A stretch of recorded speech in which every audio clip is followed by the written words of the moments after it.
I'm George Galloway, Member of Parliament and host of the comment programme on Press TV on Thursday nights. I'm answering questions at #AskGalloway, and I'll respond to the best of them every week. Citizen of Islam has asked the following question, and I quote, "You once supported the oppressed, and now you support the oppressor, Assad. What changed?" Well, the answer, Mr. Citizen, is this. It's not that I support Assad, it's that I oppose his enemies, a point to which I shall return.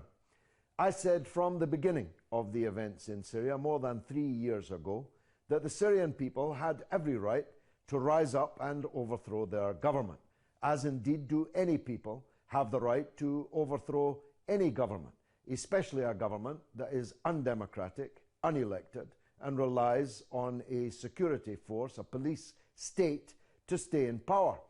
Any such people has the right to rise up, and if that had been what happened, then my position on Syria would have been very different. But nobody has the right to demand that I support British, American, Israeli, Saudi, and other Persian Gulf states' intervention in any Arab country. Nobody has the right to demand that I support my country bombing their country, or bombing, as it usually is, a third country. Nobody has that right. And nobody has the right to demand that I support the invasion of an Arab country by 100,000 or more foreign Takfiri fanatic fighters from all over the world who have nothing to do with Syria, who are not even Arabs, don't even speak Arabic. One day they're working in Primark in Portsmouth or serving curry in a Bengali restaurant in the East End of London, and the next minute they're the saviors of the Syrian people. Nobody has the right to demand that I should support any such thing. And any revolution that terrifies the life out of every religious and ethnic minority, terrifies the life out of 1/2 of the population, namely women, with their barbaric, antiquated, narrow, and frankly insupportable interpretation of Islam. Nobody has the right to demand that I should support such a revolution that destroys Christian places of worship, that destroys churches, destroys monasteries, destroys convents, tears apart the religious and ethnic historic fabric of the great Arab Republic of Syria. Nobody has the right to demand that of me. And when I see the so-called revolutionaries cutting off people's heads by the hundreds, cutting out their hearts and eating them, crucifying them, committing every unspeakable barbarity under the sun, nobody has the right to demand that I should support that.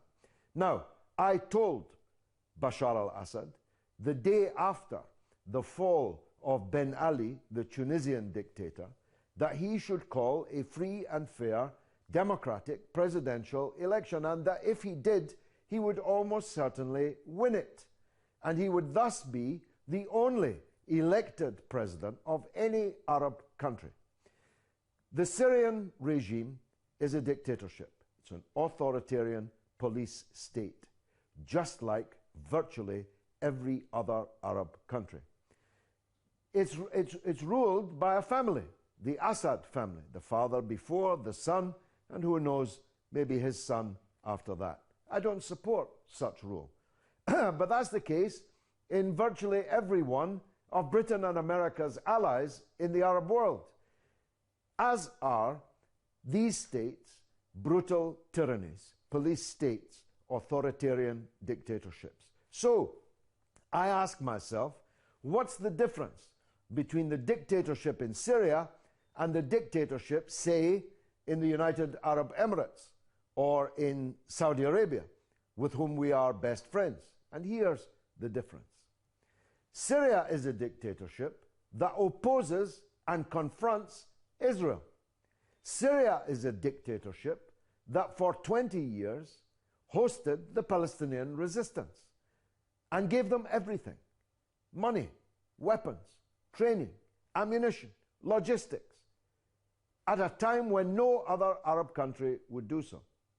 The Syrian dictatorship supports the Lebanese resistance led by Hezbollah, which delivered the only ever defeat of Israeli arms on a battlefield ever in the history of the settler state. None of the Arab countries that we're best friends with would dream of confronting Israel in this way, who sit silently while Palestine is bombarded and its people massacred monotonously on a regular basis. The Syrian dictatorship refuses to break its relations with the Islamic Republic of Iran, taking the view, as I do, that the Muslim countries need to stick together, not fight each other for the entertainment and the edification and the profit of others. So these are the reasons, the real reasons, why Syria is being targeted in this way. If you want to make a jihad, I could give you 10 better candidates deserving of a jihad than the dictatorship in Syria. I could give you many other crowned heads and presidents who have betrayed the Arab cause, betrayed the Palestinian cause, far, far more gravely than the Syrian dictatorship has ever done. So, I want a peace process, a negotiated, diplomatic transition to democratic rule in Syria. I'm for democracy everywhere. I'm for the Muslims killing each other nowhere. I'm for the Western occupiers coming back to occupy the Arab world nowhere. So that's the difference between you and me, Mr. Citizen of Islam. You're not you have no prerogative of virtue in this regard. You are not in first place to my second place in concern for democracy and freedom in the Arab world. But I'm consistent. I'm consistently against colonialism. I'm consistently against Zionism.